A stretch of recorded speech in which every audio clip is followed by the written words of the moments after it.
Every year, the City Council of Fort Wayne has to go through a process called reviewing the budget, figuring out what we've got coming in, what we're going to spend out, and if we make the two balance out properly. Well, this year has been a little bit more difficult for City Council because of the SB 1, Senate Bill 1, which changed the revenue involving property taxes, what the city gets. So right now they're figuring out, they're going to be tough having any money out there and see what we can do with the money. Well, the mayor of Fort Wayne, Mayor Tucker, she's got a plan. She still has a plan to build a really big, dandy, giant field house on that property, the north of the St. Mary's River, that open area that used to be the Omni-Source property. Wants to build a big field house right there. Says it's going to generate a whole lot of money and people are going to come in and use it and rent it and what have you. Well, the problem with that is that's a whole big amount of money to spend. And Russ Jehl, who's on the city council, said, look, these numbers ain't matching up. The mayor wants to put in this big field house, spend a lot of money. We've already got a big amount of money we're having to spend for the riverfront we were already invested in. As a matter of fact, in the riverfront, they already put in $51.5 million. We're still paying on that. And we'll be paying on that for the next 20 years until 2045. So, Mr. Jehl's saying, maybe the idea of putting in a very expensive field house is going to cost, millions of dollars. It's not a good deal and not a good plan for this time when SB 1 is cutting back the revenue the city has to work with. Now, as you know, a couple of investors, Chuck Surak of Sweetwater and a gentleman by the name of Daryle Doden, builder, I guess he is, whatever he has. Those gentlemen want to buy that property for anywhere between, I believe, somewhere between $8 and $12 million. $12 million for that property, considering the acreage, it's a pretty big sum of money.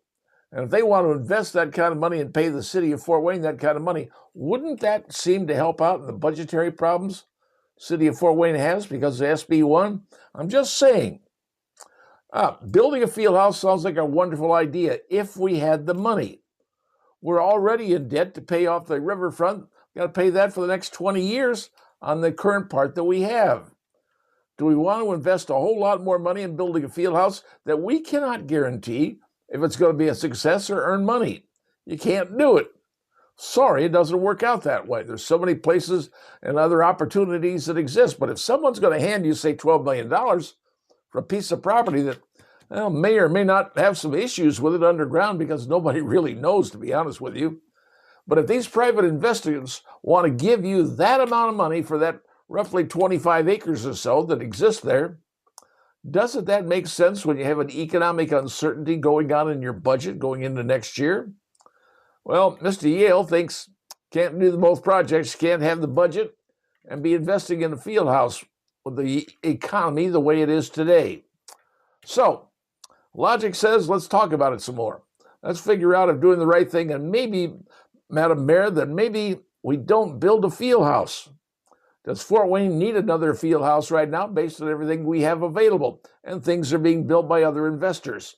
And shouldn't it be the job of private investors to build a property they can either make money on or lose money on rather than using the taxpayer dollars?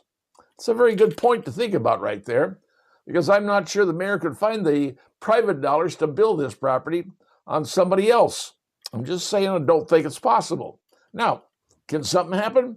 Yes, anything can happen in today's world. But right now, a bird in the hand is worth two in the bush. And that bird in the hand is Chuck Surak and Mr. Doden, who've got cash money to spend, give the city money. They're going to help the budget, especially because of SB 1. Something to think about, folks. It's your taxpayer money. Where do you think it should be invested or not invested? Do we need a new field house in downtown Fort Wayne? Just a question that needs to be asked. Or do we balance our city budget for next year?